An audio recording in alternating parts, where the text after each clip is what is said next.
DJ PK, it is time for Hot Takes or Toast, and the reaction is flowing in. Topic of the morning, the playoff committee keeps BYU at number 11, drops Utah one spot to 13. Cougars listed as the first team out. Utah's the second team out. Tulane is the G5 team in. Fair or foul? Michael says the irony of Jake Retzlaff making it in the tournament over BYU is palpable. It's a lot of Retzlaff. Shiloh, Retzlaff with the last laugh. Ugh. Yeah, they're not in yet, but that would be something. I get that. The ironic nature of it. Now, that's the system. I like the rewarding the little guy, but at the same time, if it's at the expense of BYU, I got to admit, I go big time snobbery. It kind of reminds me of when the Ute fans got into the Power Five at the time. Then they sort of thumbed their nose at the Mountain West, when for years we deserve an opportunity. Yeah. And then when it happened where they did get the opportunity, well, the Mountain West doesn't deserve an opportunity. So I'm sort of like that with the G5. If it came at the expense of Miami, no problem. Yeah, put the little guy in. But if it comes at the expense of BYU, that is just not fun, and it's not right. And that's exactly I want them to have an opportunity, but not at the expense of BYU. But that's exactly what Alabama's saying. We played such a more difficult schedule. We had to play 4 ranked teams in a row. BYU didn't do that, and so we should have the last spot, not BYU. I mean, nothing against them, but look at what we've had to do.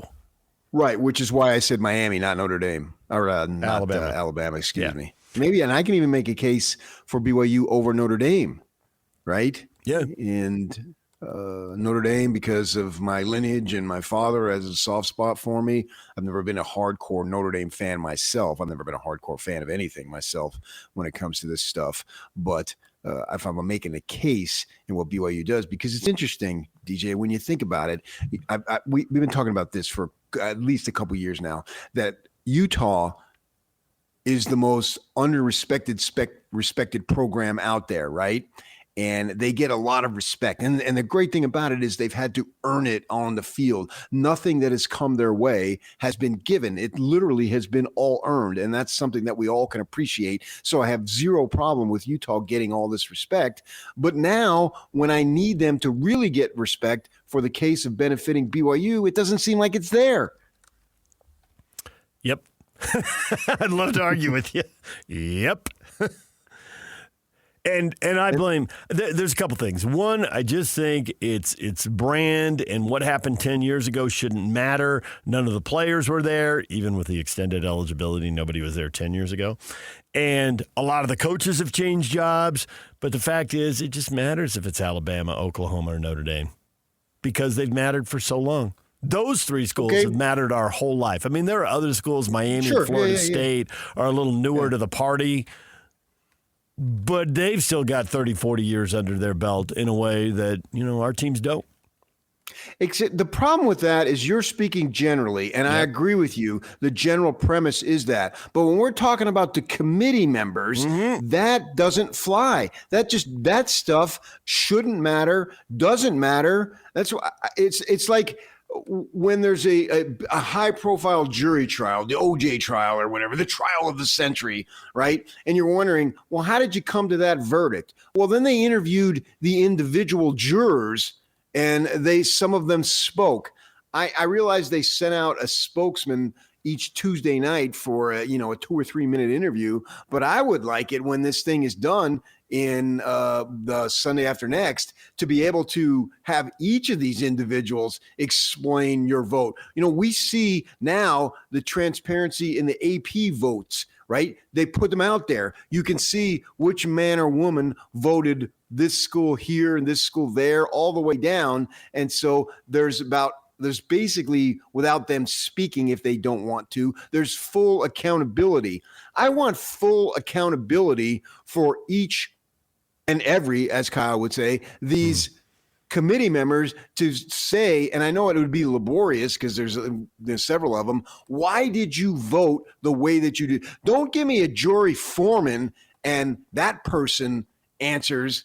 I want to know why every single one of them voted the way that they voted, because I think there's too much at stake here, particularly for BYU and having a Reese Davis, who is a college football respected spokesperson in a sense, even though he doesn't have that official role. But when he goes on, and I'm watching it and we're all watching it, and he says he calls BYU a potential bid stealer. If they won their next 2 games, they would be 12-1. They're not a bid stealer. Are you kidding me? This is not somebody from the Mid-American Conference going and winning the conference tournament that you didn't have doing it from that conference. No, this is a legitimate team, a legitimate program that sends people to the NFL. Now, every year, they do all the things. The money is there. The support is there. The attention is there. And you're calling them a bid stealer? I realize he's not on the committee, so he can't really be held accountable for that. But I want to hear what the committee says when we get to it in a week and a half at around, what would it be, around noonish when they're done there. I want to know why if BYU doesn't get in. See, this should appeal to ESPN, PK, because there's 14 people on the committee. If you interview them each for 5 minutes, you got yourself a 2-hour show. And there's some hardcore people who would watch that. And, hey, I'm in the 21st century here, Yak. Not some old guy who doesn't understand how the world works now, okay? That's 14 separate interviews that can be posted. That's 14 separate clicks. Put them on YouTube. You can get paid by YouTube for them. Come on, let's go. You know what you really want to do? You want to hear from Randall McDaniel because he's an Arizona State Sun Devil, and I mean more people know him as a Minnesota Viking, but he's on the committee. So there's a guy. Yeah. You're right. There's a guy with football, his life, long career, super successful. Distinguished. Let's hear from him. Which is why he's on the committee. Right, yeah. So, yeah, exactly. There's as far as the Eastern bias, I see 4 people, I think, of the 14 have ties to this side of the country. I do wonder how much, and I think this year, I assume that they're watching all the games and all that, but if your whole life you've known something else and now you're trying to educate yourself on this, what do you know better? The thing you've studied your whole life? Chris Alt is from the West. He's a former University of Nevada football coach. Randall McDaniel, Arizona State guy. Mike Riley, former Oregon State coach. And obviously Mark Harlan is on it now as the athletic director representing the Big 12. But everybody else is from what we would refer to as back east. Now, Gary Pinkel was a Missouri football coach, and Missouri's in the Midwest, although it's in the Southeast for the purposes of college football. They're in the SEC now. Jim Grobe, he's a Wake Forest guy, right? I recognize that name. I think he was a coach there for a long time. Ohio University, Wake Forest, and he was at Baylor for 1 year. Yes. So, I don't know. There's 14 people. They've all got their, they've got their biases built in. They've lived where they've lived. They've watched what they've watched, and they know what they've known. Now, this year, you're on the committee, and maybe someone were on last year too. So they're, I assume, give them the benefit of the doubt, they're watching all the games trying to weigh it. But I just wonder what's been baked in over 20, 30, 40 years. Yeah, but see, I can argue, I think, fairly easily that if I put on this committee, I understand that this conference has been favored more. So I'm going to go out of my way to make sure that I give the conference, or if you want to go the 2 conferences, but we're talking specifically the Big 12, that I'm going to make sure that I bend over backward, metaphorically speaking, to allow them the opportunity to be included if worthy. And you do not have to make a huge case. This year, it so happens to be one of our schools, but it could be anybody because we're Big 12 now, right? It could be anybody who fits in this category. It so happens it's BYU, that we would make sure that they got their due diligence. And I just don't think that that's happening right now. And I would go the other way. You see this sometimes with media guys, right? We all grew up to an extent a fan of somebody, right? And maybe I'm not that qualified to say that because I moved across the country. It's not like, oh, I was this ASU fan forever and ever. And that the reality and the truth is that's not the case. I didn't really get into it until I moved over to California, and all these guys were SC fans. And it's like, well, what about my school? You know? And then I became a much bigger fan after I left. So I can't really speak to that in the manner that you could, right? And so you would see that if you worked in San Diego all these years, my guess is you might be a little harder on them to make sure that everybody knew, hey, sure, I want them to win, but that doesn't mean I can't be objective, and I can't call a spade when they suck. I can't call them out for that, right? That's the way I think this committee should be. And I think we've both definitely seen that with media members over time. And sometimes the people that are the hardest on them are the closest to them. They're trying to be fair. They bend over backwards. And I've heard people rip teams, and I'm kind of like, that team, I mean, I get your point. They're not perfect, but they're better than you're letting on. I've watched them. They're better than that. So that's why I'm saying I think the committee then would make sure that every box was checked as to why not or why. And you would go overboard to make sure that you're not that biased. I used to do the AP poll, right? Mm-hmm. And I would be biased towards the West Coast because I always felt that the guys or ladies on the other side of the country were doing the same thing. But that didn't mean that much. It was more window dressing. This isn't window dressing. This means a lot. And to have this potentially happen is just, it's not right. And I also believe I got to start hearing him talk. He should make himself available. Do a conference call with Big 12 media every Tuesday night. Why are they dropping the ball? He's supposed to be Mr. Sophisticated, bright, 10, 20 years ahead of the curve here. Where is he? He's like a church mouse. I want to hear what he has to say. I can tell you right now that, and there are probably people listening to this thinking, well, you guys are media. Why didn't you get him on? Yuck, how many times? How many times have we said, reach out for your mark, and you roll your eyes like, all right, I'll do it again, but he's not going to do it. But to your point, PK, the only statement he's put out says we want to earn it on the field, and I've said that I'll reiterate something I've already said. You can't earn it on the field if you can't get into the playoff field. Like there's just that's the only issue that I have is he's trying to act all, I don't know, politically correct about all this. But and I have a problem with that, and I think every single coach needs to speak to it. And we all love Kalani, but I think he needs to start talking about it. Amen. And, absolutely. And Brian Santiago needs to make a statement. Shane Reese, the president of the university. Yeah. Shane Reese absolutely needs to make a statement.